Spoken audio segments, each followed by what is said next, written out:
Welcome back to another episode of Rock Boys Football. I've been extremely vocal over the last couple of weeks and months that this Colorado program going into under Coach Prime is poised to make a massive step in the right direction heading into the 2024 college football season. I kind of see some of the national media rhetoric around this program. You take a look at the Big 12 media polls that they just put out, Colorado coming in as the number 11th team in this conference.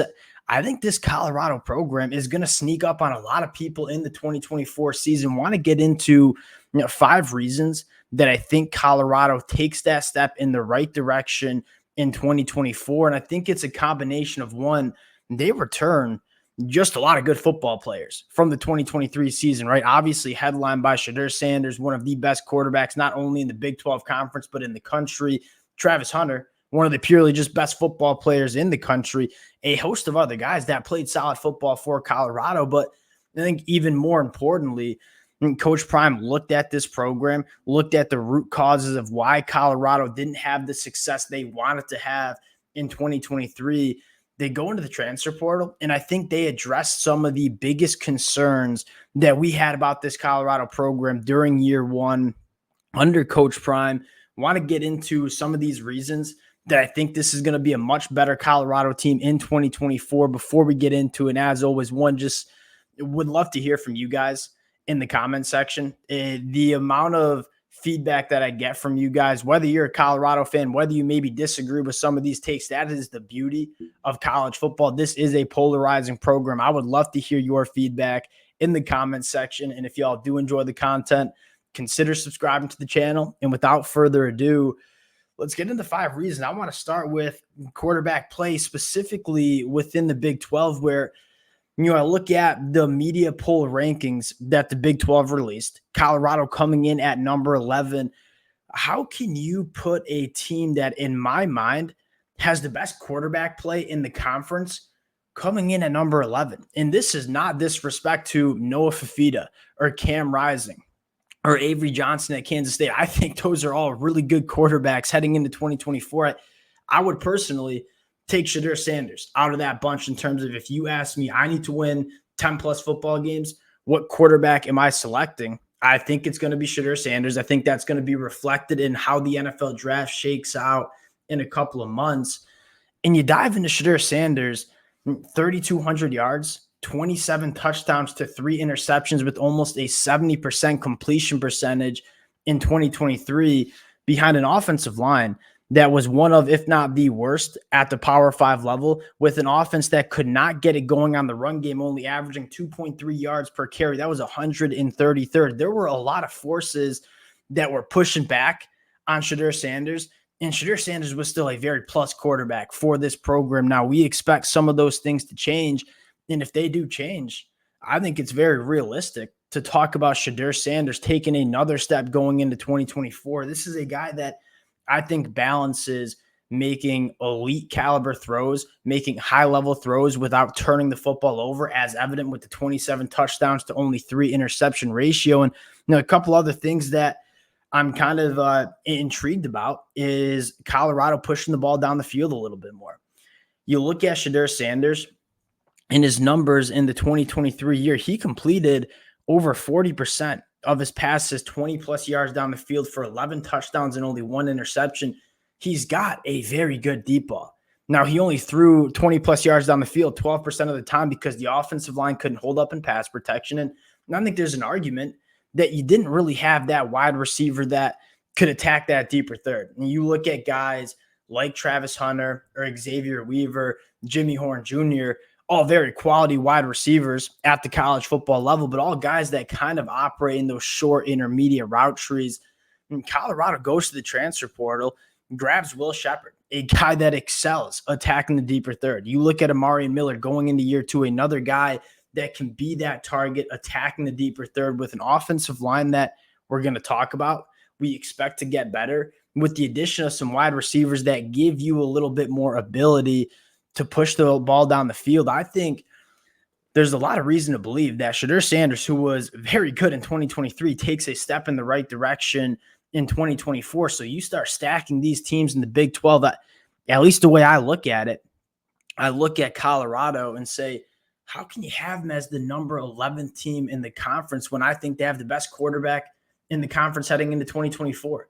Now, I think the number two reason we're kind of buying into Colorado, if you are buying into Colorado, is the offensive line improvement. Now, we don't need to go back and look at the numbers from 2023. We talked about it. That's obviously evident when you watch the Colorado games. It was a problem, right? They couldn't run the football. They couldn't pass protect.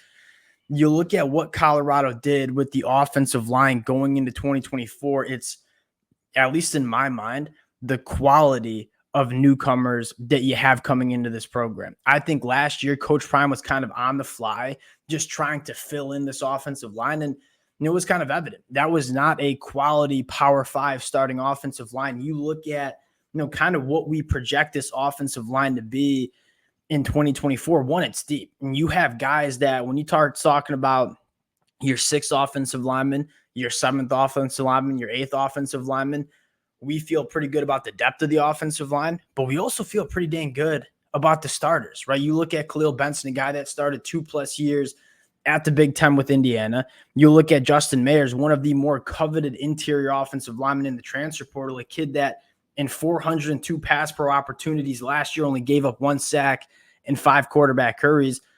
Hank Zielinskis, as a true freshman last year, played some really good football. I mean, this is a guy that I think could be a quality starter at the center position. Tyler Brown coming back from his year of ineligibility. And then 5-star Jordan Seaton, a guy that there's going to be some growing pains because he's a true freshman starting at left tackle.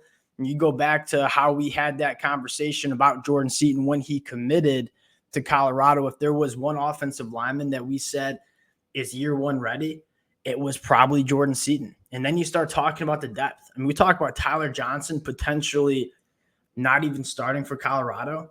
This was a very quality Big 12 offensive lineman for Houston last year. I think the starting 5 is significantly better, but I think the depth is there too.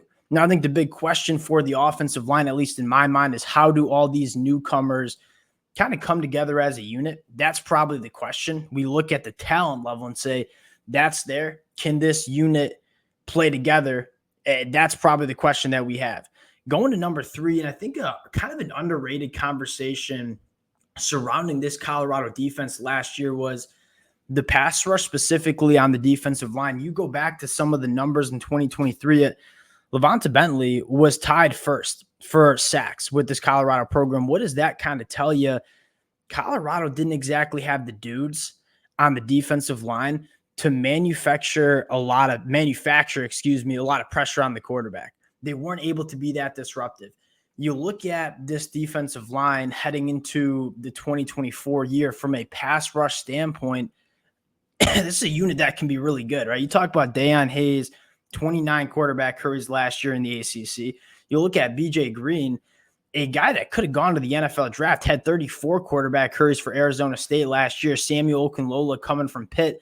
Keaton Wade coming from Kentucky. I mean, they filled up these pass rushers with guys that have shown they can do it at the Power 5 level, whether in the SEC, the ACC, or the Pac-12.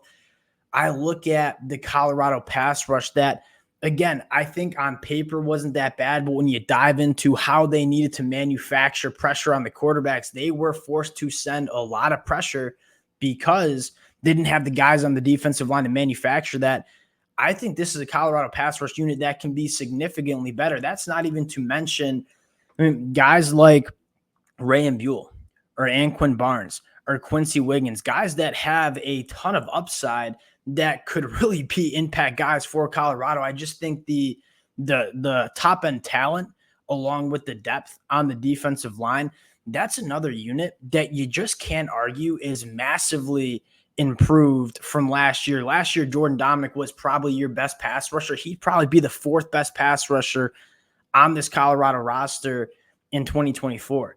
That just tells you a little bit about what Colorado has done on the defensive line, specifically in the pass rush department. I think the next conversation you want to have is the chemistry in the secondary. You look at the Colorado secondary last year strictly on paper and say it was pretty good. It didn't necessarily play that good, right? I think the pass rush wasn't great, so that certainly doesn't help the secondary. But I think another conversation was You look at how many just new faces every single week that Colorado had in the secondary. And just to start the season, it was a whole new secondary that Coach Prime brought in through the transfer portal. The new defensive coordinator with Charles Kelly.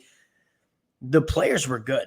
The chemistry of the secondary probably wasn't. I think one of the big storylines that you have is Shiloh Sanders, Travis Hunter, Cameron Silman, Craig. They all played significant reps for Colorado in the 2023 year. They all come back. So that chemistry within the unit, I think, is going to be significantly better. You add Preston Hodge, who I am very, very high on heading into 2024, was phenomenal for Liberty over the last couple of years. DJ McKinney had a very good season for Oklahoma State in 2023. Two guys that have played a lot of football. The new faces that you have coming in are guys that have played, that you feel pretty good about kind of meshing with this group. I think you look back at that Colorado secondary, a unit that gave up over 276 passing yards. That was 126 in the country. 8 yards per pass attempt. That was 102 in the country. They gave up the big play too often. I think with the chemistry that Colorado has coming back, on top of the new faces that you have being kind of more proven commodities, you feel better about the chemistry playing a little bit better. The secondary, I should say, playing a little bit better than what you saw in the 2024 or 2023 season. I think the last thing is playing winning football. And again, it kind of makes sense why Colorado struggled with this last year. They had a brand new team, a team that had not played any football together going into the 2023 season. And you saw them struggle to play winning football. What do I mean by playing winning football? You take a look at some of the numbers. At 9 penalties per game. That was 132nd in the country, almost dead last. For over 71 penalty yards per game. That was 131st. You talk about winning games in the margins. You talk about playing as a winning football team. You can't have that. I think going into year 2, as Coach Prime has the opportunity to get a little bit more culture within this program, a little bit more consistency as a team as itself, those penalty yards are going to go down. That's another thing that I think is just pushing Colorado in the right direction heading into 2024. I think the combination of year 2 under Coach Prime, significant additions to this Colorado roster that were needed at certain spots, specifically along the lines of scrimmage, and then just having one of the better quarterbacks in all of college football. I look at this team and say, this is a team that can be a lot more dangerous than people give it credit for heading into 2024. Fascinating team to talk about. Again, we're going to talk a lot about this program as we head into 2024. I would love to hear from you guys in the comment section. I know there's going to be a lot of people that might disagree with this take. There's going to be some people that agree with the takes. Or if there's reasons that I didn't include where you think Colorado can get better at, would love to hear that as well. Appreciate you guys, as always, with rocking with the boys. If you guys do enjoy the content, consider subscribing to the channel. Appreciate you guys. And we'll talk to y'all later.